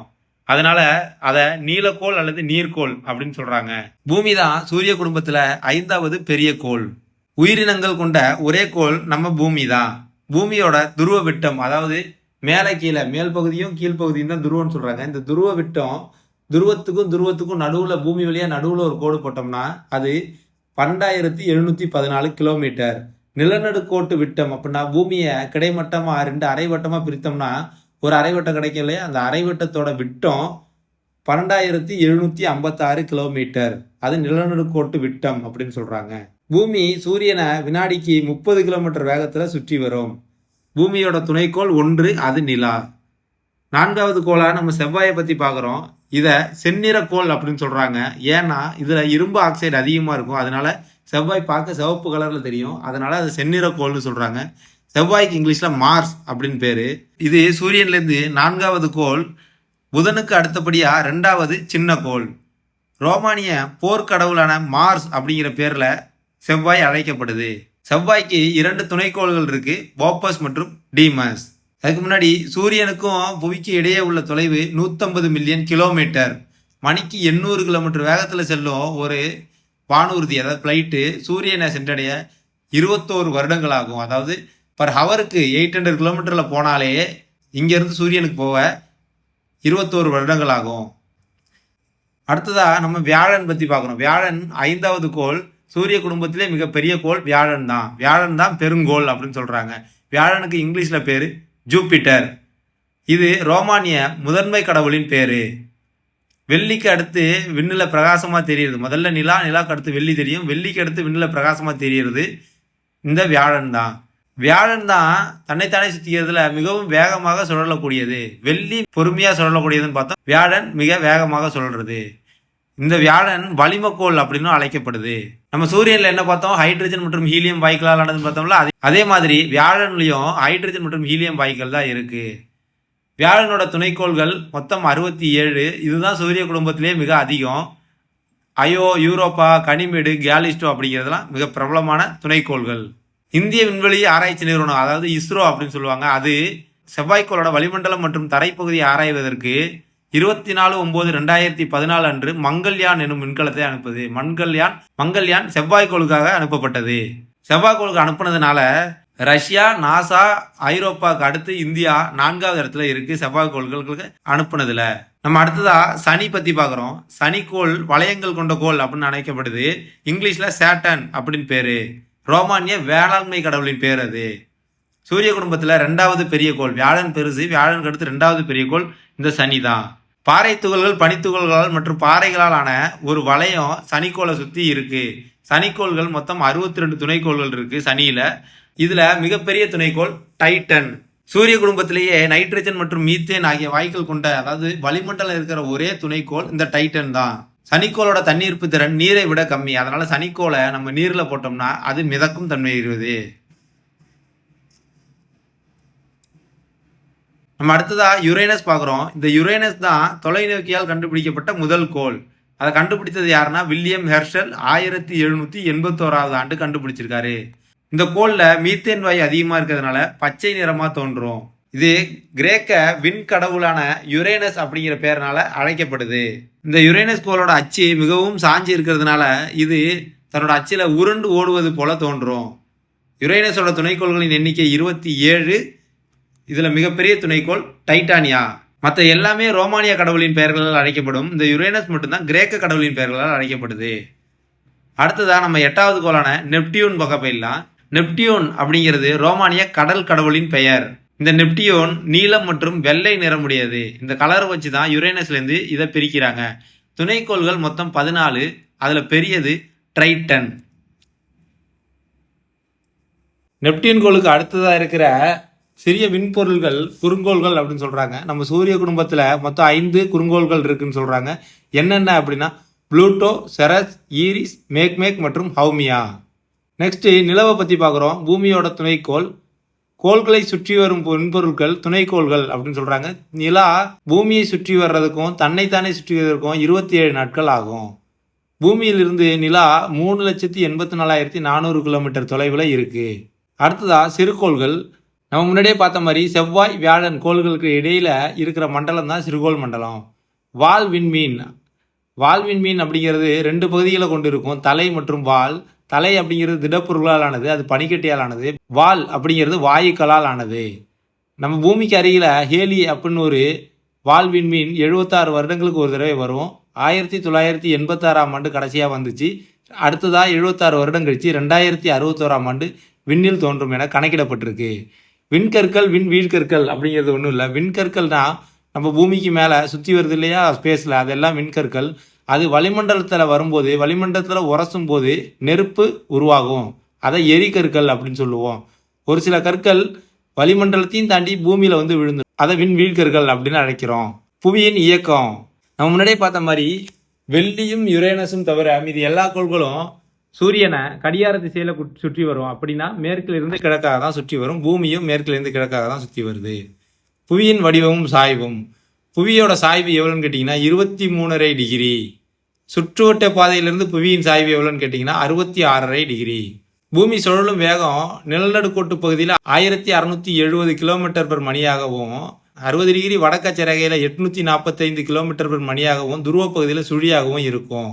பூமி ஒரு முறை தன்னைத்தானே சுற்றிக்கிறதுக்கு 23 மணி நேரம் 56 நிமிடங்கள் 4.09 வினாடிகள் ஆகும். நள்ளிரவு சூரியன் அப்படிங்கிறது பூமியோட 2 அரைக்கோளங்களிலும் வட துருவ பகுதி ஆர்டிக் வட்டத்திற்கு வடக்கிலும் தென் துருவத்தில் அண்டார்டிக் வட்டத்திற்கு தெற்கிலும் 24 மணி நேரமும் கோடை காலத்தில் சூரியன் தெரிகிறது நள்ளிரவு சூரியன் அப்படின்னு அழைக்கிறோம். பூமியின் மேலே சூரிய ஒளிப்படுது இல்லையா, அதை ஒளிப்படும் பகுதியும் ஒளிப்படா பகுதியும் பிரிக்கிற கோடு ஒளிர்வு வட்டம் அப்படின்னு அழைக்கப்படுது. பூமி ஒரு முறை சூரியனை சுற்றி வர்றதுக்கு 365 நாட்கள் ஆகும். இந்த 365 நாளாக ஒரு வருஷத்தை வச்சுக்குவோம். அந்த கால் நாட்கள் இருக்கு இல்லையா, 4 கால் சேர்ந்தா ஒன்று இல்லையா, அதனால 4 வருஷத்துக்கு ஒரு தடவை ஒரு நாள் ஏற்றி 366 நாளாக இருக்கும். அந்த ஒரு நாளை பிப்ரவரி மாதத்தில் ஏற்றுவாங்க. மற்ற வருடங்களில் பிப்ரவரிக்கு 28 நாட்களும் லீப் வருடங்களில் பிப்ரவரிக்கு 29 நாட்களும் இருக்கும். அந்த வருடம் மட்டும் 366 நாட்கள் வரும். பூமி சூரியனை நீள்வட்ட பாதையில் சுற்றி வரும். சூரியன் மையத்தில் இருக்குமான்னு கேட்டால் மையத்தில் இருக்காது. இந்த நீள்வட்டத்தோட குவிய பகுதியில் இருக்கும்.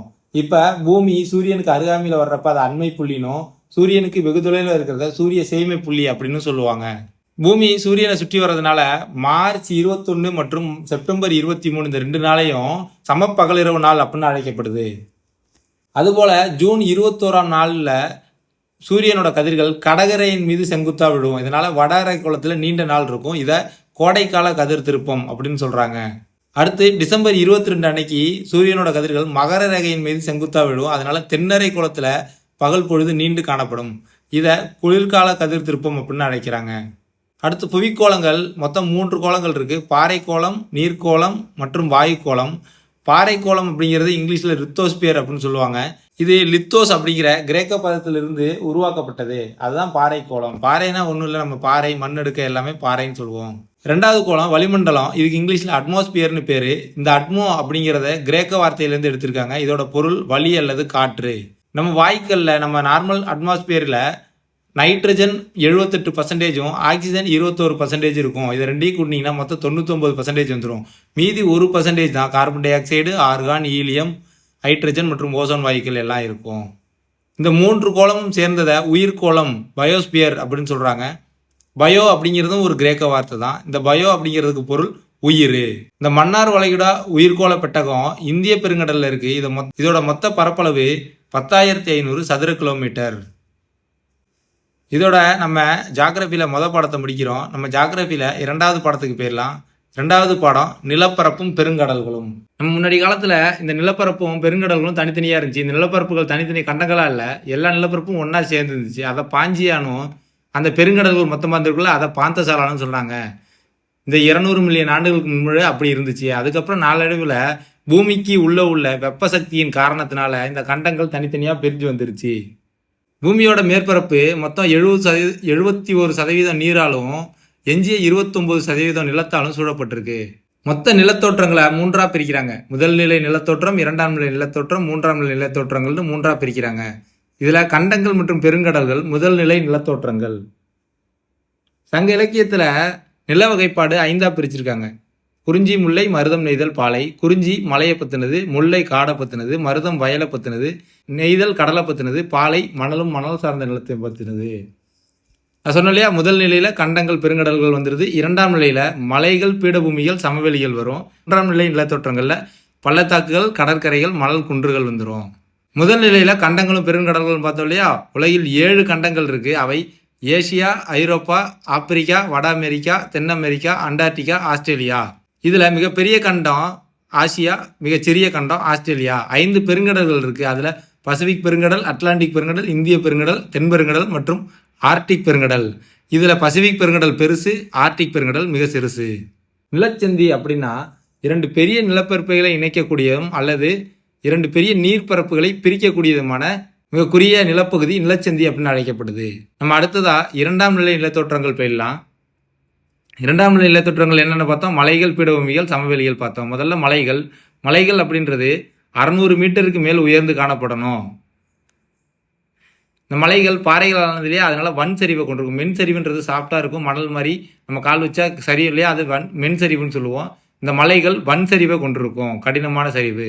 உதாரணத்துக்கு ஏசியாவில் இமயமலைத்தொடர், வட அமெரிக்காவில் ராக்கி மலைத்தொடர் இருக்குது, தென் அமெரிக்காவில் ஆண்டிஸ் மலைத்தொடர் இருக்குது. இந்த மலைத்தொடர்களையே மிகவும் நீளமானது என்னன்னு கேட்டிங்கன்னா ஆண்டிஸ் மலைத்தொடர். இது தென் அமெரிக்காவில் இருக்குது. மொத்தமாக 7000 கிலோமீட்டர் நீளமுடையது. உலகிலேயே மிக உயரமான சிகரம் இமயமலை தொடரில் இருக்க எவரெஸ்ட் சிகரம். இது 8848 மீட்டர் உயரம் உள்ளது. டிசம்பர் 11 சர்வதேச மலைகள் தினமாக கொண்டாடப்படுது. மலைகள் தான் ஆறுகள் உற்பத்தியாகும் இடமா திகழுது. அடுத்ததா பீடபூமி பார்க்குறோம். சமமான மேற்பரப்பை கொண்ட ஆனால் உயர்த்தப்பட்ட நிலப்பரப்பு பீடபூமி ஆகும். உலகிலேயே மிக உயர்ந்த பீடபூமி திபெத்திய பீடபூமி. அதனால தான் இது உலகத்தின் கூரை அப்படின்னு அழைக்கப்படுது. நான் சொன்ன இல்லையா, சமமான மேற்பரப்பு இருக்கணும், ஆனால் நம்ம நார்மல் தரையோட உயரமாக இருக்கணும்னு. நம்ம மேசை, அதாவது டேபிளை நீங்கள் கற்பனை பண்ணி பாருங்கள். அது தரையை விட உயரமாக இருக்கும், ஆனால் மேலே நிலப்பரப்பு சமமாக இருக்கும் இல்லையா, மேலே உள்ள பரப்பு சமமாக இருக்கும் இல்லையா. அதனால் பீடபூமியை மேசை நிலம் அப்படின்னு சொல்லலாம். இந்தியாவில் காணப்படுற சோட்டா நாகபரி பீடபூமி மிகவும் கனிம வளம் அதிகமாக நிறைந்தது. தென்னிந்தியாவில் உள்ள தக்கான பீடபூமி எரிமலை பாறைகளால் ஆனது. தமிழ்நாட்டில் தருமபுரி பீடபூமி, கோயம்புத்தூர் பீடபூமி, மதுரை பீடபூமிலாம் இருக்குது. சமவெளிகள், அடுத்து நம்ம சமவெளிகள் போகிறோம். சமவெளிகள்ன்றது சமமான மற்றும் தாழ்நில தோற்றம். சமவெளிகள் ஆறுகள் மற்றும் அதன் துணையாறுகள், கிளையாறுகளால் உருவாக்கப்படுது. வட இந்தியாவில் இருக்க கங்கை சமவெளி உலகின் மிகப்பெரிய சமவெளிகளில் ஒன்று. தமிழ்நாட்டில் முக்கிய சமவெளிகள் காவேரி மற்றும் வைகை ஆற்றினால உருவாக்கப்படுது. நம்ம படித்தோம் இல்லையா படத்தில் பண்டைய நாகரிகங்கள் 4 நாகரிகங்கள். அந்த 4 நாகரிகமே ஆற்று சமவெளிகளில் தான் உருவாக்கப்பட்டது. ஒரு ஆற மையமாக வச்சு தான் அந்த 4 சமவெளியுமே உருவாக்கப்பட்டது. உதாரணத்துக்கு இந்தியாவில் சிந்து நதியை வச்சு தான் சிந்துவெளி நாகரிகம் உருவாச்சு. எகிப்து நைல் நதியில் தான் எகிப்து நாகரிகம் உருவாச்சு. நம்ம 3ஆம் நிலை தோற்றங்கள் போயிடலாம். 3ஆம் நிலை தோற்றத்தில் பள்ளத்தாக்குகள், மணல் குன்றுகள், கடற்கரைகள் பார்த்தோம். இது எல்லாமே 2ஆம் நிலை நிலத்தோற்றங்கள்லேருந்து உருவாகிறது. மலைகள், பீடபூமிகள், சமவெளிகள்லேருந்து உருவாகிறது தான் 3ஆம் நிலை நிலத்தோற்றங்கள். இந்த 3ஆம் நிலை தோற்றங்கள் அரிப்பு மற்றும் படிய வைத்தலினால் உருவாகுது. அரித்தல் அப்படிங்கிறது பூமியின் மேற்பரப்பிலிருந்து பொருள்களை அரித்து அகற்றுதல் அரித்தல் அப்படிங்கிறோம். இந்த அரித்து அகற்றின பொருட்களை ஒரு இடத்துல போய் படிய வைக்கணும் இல்லையா, இந்த படிய வைக்கிறதுக்கு படிய வைத்தல் அப்படின்னு பேர். நம்ம அடுத்ததாக பெருங்கடல்கள் போயிடலாம். மொத்தமாக நம்ம 5 பெருங்கடல்கள் பார்த்தோம். இதில் முதல்ல பசிபிக் பெருங்கடல் இருக்குது. பசிபிக் பெருங்கடல் தான் நம்ம பூமியோட மிக ஆழமான மற்றும் மிக பெரிய பெருங்கடல். இது பூமியோட மொத்த பரப்பளவில் 3ல் 1 பகுதியை கொண்டது. இதன் பரப்பளவு 168.72 மில்லியன் சதுர கிலோமீட்டரு. பசிபிக் பெருங்கடலையும் ஆர்டிக் பெருங்கடலையும் இணைக்கும் சந்திக்கு பேர் பேரிங் நீர்ச்சந்தி. உலகோட உயரமான சிகரம் என்னன்னு பார்த்தா எவரெஸ்ட் 8848 மீட்டரு. அது கூட மரியானா அகழி அப்படின்னு பசிபிக்கில் ஒரு ஆழமான பகுதி இருக்குது, அதுக்குள்ளே முங்கிடும். ஏன்னா அது 10,994 மீட்டர் பவர் மைனஸ். நம்ம உயரத்தை குறிக்கும் போது மீட்டர்னு சொல்லுவோம், ஆழத்தில் போகும்போது தரைக்கு கீழே போனாலே அதனால மீட்டர் பவர் மைனஸ் யூஸ் பண்ணுவோம். இந்த பசிபிக் பெருங்கடலில் அதிகமான எரிமலைகள் இருக்கிறதுனால இதை நெருப்பு வளையம் அப்படின்னு அழைக்கிறாங்க. ஸ்பெயின் நாட்டோட மாலுமி பெர்னார்டு மெக்கல்லன்னு ஒருத்தர் இருக்காரு. அவர் பசிபிக் பெருங்கடலில் பயணிக்கும் போது மிகவும் அமைதியாக இருந்துச்சு. அதனால தான் அந்த பசிபிக் பெருங்கடலுக்கு பேர் பசிபிக்னு வச்சாரு. பசிபிக் அப்படிங்கிறதுக்கு பொருள் அமைதி. 2வது அட்லாண்டிக் பெருங்கடல் பார்க்கலாம். பூமியோட 2வது மிகப்பெரிய கடல் அட்லாண்டிக் பெருங்கடல். இதோட பரப்பளவு 85.13 மில்லியன் சதுர கிலோமீட்டர். இது பூமியோட மொத்த பரப்பளவில் 6ல் 1 பங்கு. பசிபிக் பெருங்கடல் 3ல் 1 பங்குன்னு பார்த்தோம், இது 6ல் 1 பங்கு. இந்த டயக்ராம் பாருங்க, எஸ் வடிவத்தில் இருக்கா. அட்லாண்டிக் பெருங்கடல் எஸ் வடிவத்தில் இருக்கும். ஜிப்ரால்டர் நீர்ச்சந்தி அட்லாண்டிக் பெருங்கடலையும் மத்திய தரைக்கடலையும் இணைக்குது. அட்லாண்டிக் பெருங்கடல் தான் உலகிலேயே அதிகமான கப்பல் போக்குவரத்தை கொண்டிருக்கு. அட்லாண்டிக் பெருங்கடலோட மிக ஆழமான பகுதி பசிபிக்கு நம்ம மரியானா அகழி பார்த்தோம் இல்லையா, அதே மாதிரி அட்லாண்டிக் பெருங்கடலில் மிக ஆழமான பகுதி போர்ட்டோரிக்கோ அகழியில் இருக்கிற மில்வாக்கி அகழி. இதோட ஆழம் 8600 மீட்டர் பவர் மைனஸ். 3வதா நம்ம இந்திய பெருங்கடலை பற்றி பார்க்குறோம். இந்திய பெருங்கடல் பூமியோட 3வது மிகப்பெரிய பெருங்கடல். இதனோட பரப்பளவு 70.56 மில்லியன் சதுர கிலோமீட்டர். மலாக்கா நீர்ச்சந்தி இந்திய பெருங்கடலையும் பசிபிக் பெருங்கடலையும் இணைக்குது. இந்திய பெருங்கலோட மிக ஆழமான பகுதி ஜாவா அகழி. இதன் ஆழம் 7725 metre power minus 6 degree 8 degree 9 degree 10 டிகிரின்னு சொல்றாங்க. இது எப்படின்னா இதை எப்படி புரிஞ்சுக்கிறது? நான் இந்த யூனிட்டோட வீடியோ நம்ம சேனல்ல அப்லோட் பண்ணியிருப்பேன், அதை எடுத்து பாருங்க. அதில் உங்களுக்கு ஈஸியாக புரிஞ்சிருக்கும். இப்போ 6 டிகிரின்றது இந்திரா முனையையும் இந்தோனேஷியாவையும் பிரிக்கும். 8 டிகிரி அப்படிங்கிறது மாலத்தீவையும் மினிக்கா தீவையும் பிரிக்கும். 9 டிகிரி அப்படிங்கிறது லட்சத்தீவையும் மினிக்காய் தீவையும் பிரிக்கும். 10 டிகிரி கால்வாய் அந்தமான் தீவையும் நிக்கோபார் தீவையும் பிரிக்கும். நம்ம 4வதா தென்பெருங்கடல் பார்க்குறோம். தென்பெருங்கடல் அண்டார்டிகாவை சுற்றி அமைஞ்சிருக்கு, அதாவது தென் துருவ பகுதியில் இருக்கும். தென்பெருங்கடல் 60 டிகிரி தெற்கு அச்சத்தில் சூழப்பட்டுள்ளது. இதன் பரப்பளவு 21.96 மில்லியன் சதுர கிலோமீட்டர். இந்த தென்பெருங்கடல் தான் இந்திய பெருங்கடல், அட்லாண்டிக் பெருங்கடல், பசிபிக் பெருங்கடலோட தென்பகுதியால் சூழப்பட்டிருக்கு.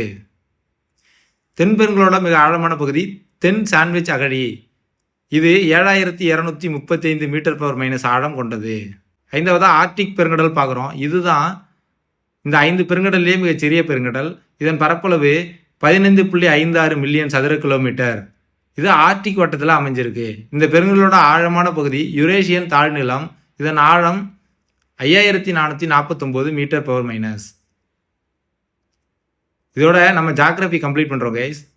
நம்ம நெக்ஸ்ட்டு பால்ட்டியில் போயிடலாம். பால்ட்டியோட யூனிட் 1 பன்முகத்தன்மையினை அறிவோம். பன்முகத்தன்மை அப்படின்னா என்னன்னா, நம்ம எல்லாரும் பல்வேறுபட்ட பின்புலங்கள், பண்பாடுகள், வழிபாட்டு முறைகளை பின்பற்றுவோம். இருந்தாலும் நம்ம எல்லாம் ஒற்றுமையாக வாழ்றோம்ல, அதை தான் பன்முகத்தன்மை அப்படின்னு சொல்கிறாங்க. இந்தியா ஏறத்தாழ 5000 ஆண்டுகள் பழமை வாய்ந்த நாகரிகத்தின் தாயகமாக விளங்குகிறது. நம்ம சிந்து சமவெளி நாகரிகம் பார்த்தோம் இல்லையா, 3300 கிமு 3300. இப்போ கிபியில் ஒரு 2000 வருஷம் நம்ம வாழ்ந்துட்டோம். 2026 இருக்கும். அந்த 3300 + 2026 5000 வருது இல்லையா, அந்த 5000 ஆண்டுகள் தான் இந்தியா பழமை வாய்ந்த நாகரிகம் அப்படின்னு சொல்கிறாங்க. இந்தியாவில் இருக்க இனங்கள் என்னென்னு கேட்டிங்கன்னா, திராவிடர்கள், நீக்ரிட்டோர்கள், ஆரியர்கள், ஆல்பைன்கள் மற்றும் மங்கோலியர்கள். கண்டத்தில் நம்ம போன பாடத்தில் பார்த்தோம்ல, 2ஆம் நிலையில தோற்றம், 3ஆம் நிலையில தோற்றம், இது எல்லாம் இருந்துச்சுன்னா கண்டம்னு சொல்லுவாங்க. இது எல்லாமே இந்தியாவில் இருக்குது. ஆனால் இந்தியா ஒரு தனி கண்டம் பார்க்க முடியாது. ஏன்னா இந்தியா ஆசியா கண்டத்தில் ஒரு பகுதி. அதனால இந்தியாவை துணை கண்டம் அப்படின்னு சொல்கிறாங்க. உலகத்திலேயேவும் இந்தியாவில் கேட்டாலும் சரி, உலகத்திலேயே கேட்டாலும் சரி, அதிகமாக மழை பெய்யும் பகுதி மவுசின்ராம் அப்படின்ற ஊர். அது மேகாலயா மாநிலத்தில் இருக்குது. இந்தியாவிலேயே குறைவான மழை பெய்யும் பகுதி ஜெய்சால்மர், அது ராஜஸ்தான் மாநிலத்தில் இருக்குது. சமூகம் அப்படின்றது ஒரு பொது நலத்திற்காக மக்கள் இணைந்து வாழும் இடம்தான் சமூகம். சமூகத்தின் அடிப்படை அழகு குடும்பம். அடுத்து மத பன்முகத்தன்மை பார்க்குறோம். இந்தியா மதச்சார்பற்ற நாடு. ஏன்னா இந்திய அரசு எந்த ஒரு மதத்தையுமே அங்கீகரிக்கவே இல்லை. இந்தியாவில் இருக்க மதங்கள் என்னென்னா, இந்து மதம், இஸ்லாமிய மதம், கிறிஸ்தவ மதம், சீக்கிய மதம், புத்த மதம், சமண மதம், ஜொராஸ்ட்ரிய மதம். மொழிசார் பன்முகத்தன்மை பார்க்குறோம். இந்தியாவில் 2001ஆம் ஆண்டு கணக்கெடுப்பின்படி 122 முக்கிய மொழிகளும் 1599 பிற மொழிகளும் இருக்கு. தமிழ் மொழி பழமையான திராவிட மொழி குடும்பத்தை சார்ந்தது. மொத்தமாக இந்தியாவில் 4 மொழி குடும்பம் இருக்கு. இந்தோ ஆரியன், திராவிடன், ஆஸ்ட்ரோ ஆஸ்டிக், சீன திபெத்தியன். 2011 கணக்கெடுப்பின்படி இந்தியாவில் பேசப்படும் முதல் 5 மொழிகளில் ஹிந்தி ஃபர்ஸ்ட் இருக்கு, 43.63%. வங்காளம் அடுத்ததாக 8.30%. அடுத்து மராத்தி 7.09%. அடுத்து தெலுங்கு 6.93%. 5வதா தமிழ் இருக்கு 5.89%.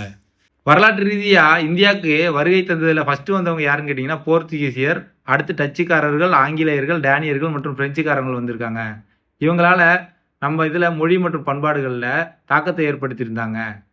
ஏன்னா 1947க்கு முன்னாடி ஏறக்குறைய 300 ஆண்டு ஆங்கிலேயர் ஆட்சியின் கீழ் தான் இந்தியா இருந்துச்சு. அதுக்கப்புறம் தான் நம்ம சுதந்திரம் வாங்கினோம். இந்திய அரசியலமைப்பின் சட்டத்தினோட 8வது அட்டவணை மொழியை பற்றினது. இந்த 8வது அட்டவணையில் மொத்தமாக 22 மொழிகள் அலுவலக மொழியாக அங்கீகரிக்கப்பட்டிருக்கு. 2004ஆம் ஆண்டு இந்திய அரசால் முதலாக செம்மொழி பட்டம் வாங்கினது தமிழ் தான்.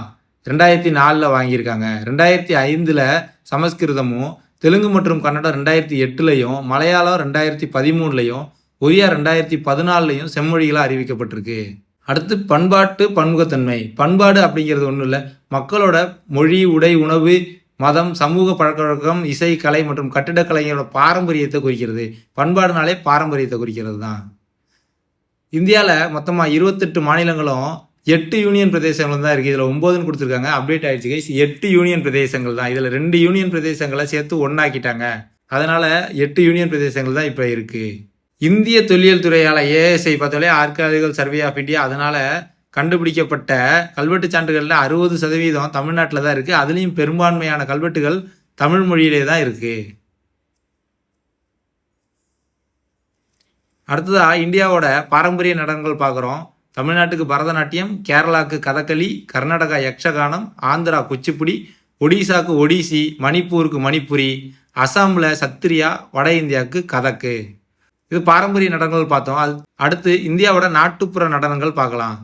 தமிழ்நாட்டுக்கு கரகாட்டம், ஒயிலாட்டம், கும்மி, தெருக்கூத்து, பொம்மலாட்டம், புலியாட்டம், கோலாட்டம், தப்பாட்டம்லாம் தமிழ்நாட்டோட நாட்டுப்புற நடனங்கள். கேரளாவுக்கு தெய்யம், மோகினி ஆட்டம், பஞ்சாபுக்கு பாங்க்ரா, குஜராத்துக்கு கார்பா தாண்டியா, ராஜஸ்தானுக்கு கல்பேலியா கூமர், உத்தரப்பிரதேசம் ராசலீலா, உத்தரகாண்ட் சோலியா, அசாமுக்கு பிகு.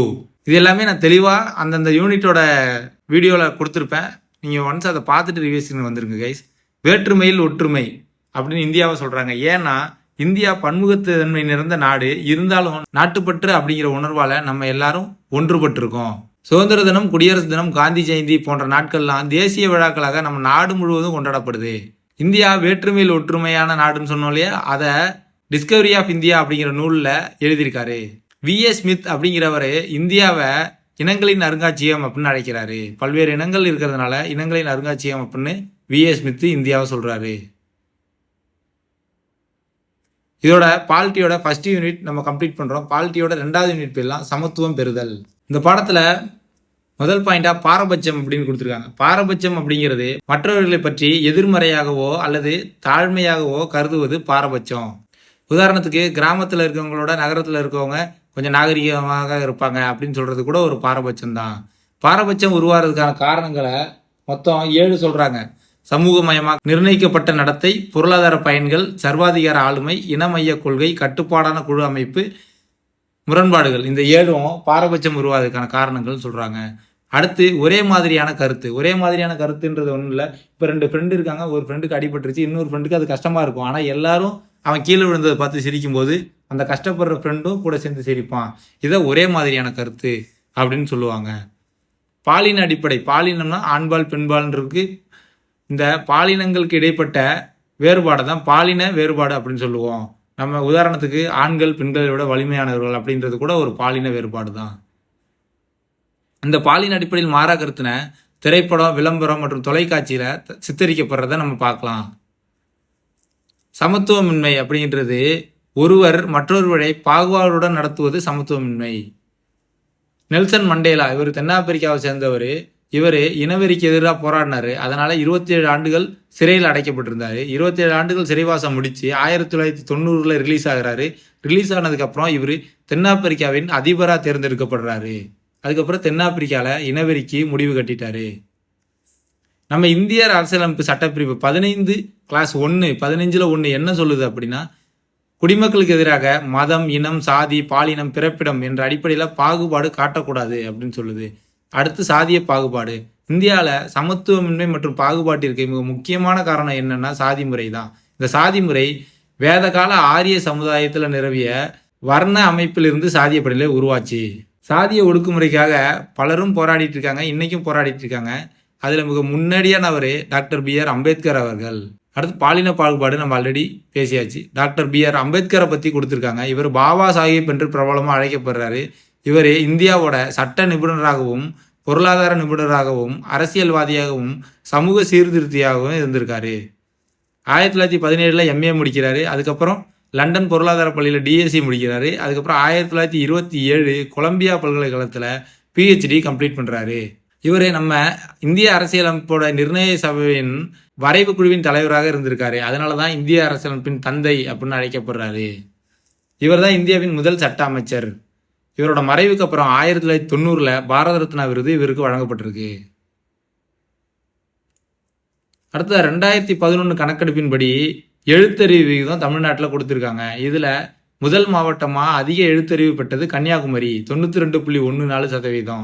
2வதா சென்னை, 3வதா தூத்துக்குடி. கடைசியிலிருந்து கடைசி மாவட்டம் எதுனா தருமபுரி. அதுக்கு அடுத்து கடைசியிலேருந்து 2வது அரியலூர், 3வது விழுப்புரம், அடுத்து கிருஷ்ணகிரி. நெக்ஸ்ட் 2011ஆம் ஆண்டு கணக்கெடுப்பின்படி பாலின விகிதம் கொடுத்துருக்காங்க. 1000 ஆண்களுக்கு எத்தனை பெண்கள் இருக்காங்கன்றத கணக்கு வச்சு பாலின விகிதம் கணக்கு பண்ணுவாங்க. இதில் முதல்ல இருக்கிறது நீலகிரி. 1000 ஆண்களுக்கு 1041 பெண்கள் இருப்பாங்க. அடுத்து தஞ்சாவூர், நாகப்பட்டினம், தூத்துக்குடி, திருநெல்வேலி 4வதாக இருக்குது. இதுலேயும் கடைசியில் தருமபுரி இருக்குது. பாலின விகிதம் 946. 1000 ஆண்களுக்கு 946 பெண்கள் தான் இருக்காங்க. அடுத்ததாக சேலம் 954, கிருஷ்ணகிரி 956, ராமநாதபுரம் 977. இந்திய அரசியலமைப்பின் சட்டப்பிரிவு 14 சட்டத்திற்கு முன் அனைவரும் சமம் அப்படின்னு சொல்லுது. இந்திய அரசியலமைப்பின் சட்டப்பிரிவு 17 இந்திய அரசியலமைப்பு சட்டப்பிரிவு 17 படி இந்தியாவில் தீண்டாமை ஒழிக்கப்பட்டிருக்கு. அடுத்து சாதனையாளர்கள் பற்றி பார்க்குறோம். முதல்ல டாக்டர் ஏபிஜே அப்துல் கலாம் ஐயா பற்றி பார்க்குறோம். அவரோட முழு பேர் ஏபிஜேன்றதுல அதுக்கு அபுல் பகீர் ஜெயினுலாப்தீன் அப்துல் கலாம்ன்றது அவரோட முழு பேர். இவர் ராமேஸ்வரத்தில் ஒரு இஸ்லாமிய குடும்பத்தில் பிறக்கிறாரு. இவர் தான் இந்தியாவோட 11வது குடியரசுத் தலைவர். இவர் இளம் வயதில் குடும்பம் ரொம்ப கஷ்டப்பட்டுச்சு. அதனால காலையில் செய்தித்தாள் போட்டு அதுக்கப்புறம் தான் பள்ளி படிப்புக்கு போவார். அது மூலியமாக தான் படித்தார். இவர் ராமநாதபுரத்தில் பள்ளி படிப்பையும் சென்ட் ஜோசப் திருச்சியில் கல்லூரி படிப்பினையும் முடித்தார். அதுக்கப்புறம் ஸ்பேஸ் விண்வெளியில் இருக்கிற ஆர்வத்தின் காரணமாக சென்னை தொழில்நுட்ப கல்லூரி அதாவது MITயில் விண்வெளி பொறியியல் படிப்பை கம்ப்ளீட் பண்ணுறாரு. அதுக்கப்புறமா பாதுகாப்பு ஆராய்ச்சி மற்றும் மேம்பாட்டு நிறுவனத்தில் DRDOவில் சேர்ந்திருக்காரு. அப்துல் கலாம் ஐயாவுக்கு 1997 பாரத ரத்னா விருது வழங்கப்பட்டுச்சு. இவர் நிறைய நூல்கள் எழுதியிருக்காரு. அதில் புகழ்பெற்றவை இந்தியா 2020, அக்னிச்சிறகுகள், எழுச்சி தீபங்கள், த luminous spark, mission India. Abdul Kalam ஐயா இந்தியாவின் ஏவுகணை மனிதர்னு அழைக்கப்படுறாரு, மிசைல் மேன். அடுத்து செல்விசே இளவழகியை பற்றி பார்க்குறோம். இவங்க வியாசர்பாடியில் பிறக்கிறாங்க. இவங்க கஷ்டப்பட்ட குடும்பத்தை சேர்ந்தவங்க. ஆட்டோ ஓட்டுநருக்கு மகளாக பிறக்கிறாங்க. 2008ஆம் ஆண்டு பிரான்ஸ் கேனஸ் நகரில் பாலைஸ் தேஸ் அப்படிங்கிற விழா போட்டியில் தன்னோட முதல் கேரம் சாம்பியன் பட்டத்தை வாங்குறாங்க. அதே வருஷம் தேசிய விளையாட்டு போட்டியில் உலக சாம்பியனான ரேஷ்மா குமாரியை தோக்கடித்து ஜெயிக்கிறாங்க. அடுத்து திரு விஸ்வநாதன் சார் அவர்களை பற்றி பார்க்குறோம். விஸ்வநாதன் ஆனந்த் சார் சென்னையில் ஒரு நடுத்தர குடும்பத்தில் பிறக்கிறாரு. சதுரங்க விளையாட்டில் அவங்களோட தாயார் கொண்ட ஆர்வத்தின் காரணமாக இளம் வயதிலேயே இவருக்கு செஸ்ஸை பற்றி சொல்லிக் கொடுக்குறாங்க. அதுதான் இவரோட எதிர்காலத்தில் இவ்வளோ பெரிய அச்சீவ் பண்ணுறதுக்கு அடிப்படையாக இருந்திருக்கு. விஸ்வநாதன் ஆனந்த் சார் அவர்கள் 2000, 2007, 2008, 2010, 2012ஆம் ஆண்டுகளில் சதுரங்க விளையாட்டில் உலக சாம்பியனாக இருந்திருக்காரு. தனது 14வது வயசுலேயே இளையவர் சதுரங்க போட்டியில் சாம்பியன் பட்டம் பெற்றுட்டாரு. 1988 இந்தியாவின் முதல் கிராண்ட் மாஸ்டர். நம்ம இந்திய நாட்டில் விளையாட்டு வீரர்களுக்கு வழங்கப்படும் மிக உயரிய விருதான ராஜீவ்காந்தி கேல் ரத்னா விருதை 1991-92 பெற்ற முதல் வீரர் இவர் தான். 2007ஆம் ஆண்டில் நாட்டின் 2வது உயரிய விருதான பத்ம விபூஷன் விருதை பெற்றாரு. நாட்டின் மிக உயரிய விருது பாரத ரத்னா. 1990 அம்பேத்கர் வாங்கினார். 97 அப்துல் கலாம் வாங்கினார். 2வது உயரிய விருது பத்ம விபூஷன். அதை 2007ஆம் ஆண்டு விஸ்வநாதன் ஆனந்த் சார் வாங்கியிருக்காரு. அடுத்து திரு மாரியப்பன் தங்கவேலு சாரை பற்றி பார்க்குறோம். இவர் சேலம் மாவட்டத்தில் பிறந்தார். இவர் ரொம்ப கஷ்டப்பட்ட குடும்பத்தை சேர்ந்தவர். இவரோட தாயார் செங்கல் சூளையிலையும் காய்கறி விற்றும் தான் ஒரு நாளைக்கு 100 ரூபா ஊதியத்தை பெற்று இவரை வளர்த்துருக்காங்க. இவருக்கு ஒரு விபத்தின் போது வலது கால் நிரந்தர பாதிப்பு ஏற்படுது. இருந்தாலும் இவர் நான் பிற மாணவர்களை விட வேறுபாடு கொண்டவன் என நினைத்து இல்லை அப்படின்னு சொல்கிறாரு. 2016ஆம் ஆண்டு ரியோ ஒலிம்பிக், ரியோ பிரேசிலில் இருக்குது. அங்கே ரியோவில் 2016 ஒலிம்பிக் நடந்துச்சு. அந்த ஒலிம்பிக் நடக்கும்போது பாராலிம்பிக் நடந்துச்சு. இந்த பாராலிம்பிக்கில் T42 போட்டியில் 1.89 மீட்டர் உயரம் தாண்டி தங்கப்பதக்கத்தை இந்தியாவுக்கு கொண்டு வராரு. இதோட 6th ஃபஸ்ட் டைம் நமக்கு கம்ப்ளீட் ஆகுது கைஸ் சோஷியல் சயின்ஸு. நம்ம நாளையிலேருந்து 6th செகண்ட் டைம் போயிடலாம். இதில் உங்களுக்கு ஏதாவது டவுட் இருக்குது, ஃபாஸ்ட்டாக போகிற மாதிரி இருக்குன்னா நீங்கள் ஒரு யூனிட்டுக்கும் செப்பரேட் வீடியோ நம்ம சேனலில் அவைலபிளில் இருக்குது. நீங்கள் அதை வாட்ச் பண்ணுங்கள். அதை பார்த்துட்டு இந்த ரிவிஷன் பார்த்தீங்கன்னா உங்களுக்கு பக்காவாயிடும். சப்ஸ்கிரைப் பண்ணிக்கோங்க, ஃபாலோ பண்ணிக்கோங்க, உங்கள் ஃப்ரெண்ட்ஸுக்கு ஷேர் பண்ணுங்கள். தேங்க்யூ.